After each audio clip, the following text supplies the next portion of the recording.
অনেকদিন পর বাসায় ছাদের উপরে একটা বারবিকিউ পার্টির আয়োজন করতেছি।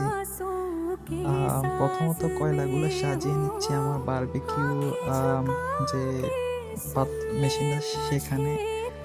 আসলে এরকম রাতের অন্ধকারে বাড়ির ছাদের উপরে শীতের ভিতরে বারবিকিউ করার মজাটা কিন্তু অন্যরকম, একটা আলাদা এনজয়টা কাজ করে। আম যদিও বাউস হিসাবে আমি আসলে সবকিছু হ্যান্ডেল করা লাগতেছে আমার। তো আগুন ধরিয়ে সবকিছু প্রস্তুত করে নিচ্ছি যাতে করে বারবিকিউটা তাড়াতাড়ি শুরু করা যায়। কিছুক্ষণ পর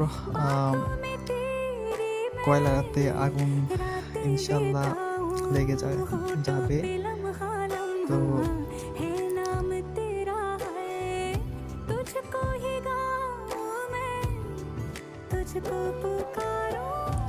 আস্তে আস্তে কয়লাতে আগুন লাগতেছে, সেই সাথে ছোট ভাইয়েরও শীতের রাতে আগুনটা একটু অনুভূতি নিয়ে নিচ্ছে, আগুনের তাপটা তাদের শরীরটা গরম করার জন্য। তো অ্যাটলিস্ট সব কিছু আয়োজন করে আমাদের বারবিকিউটা হয়ে গেল। তো হয়ে যাওয়ার পর আমরা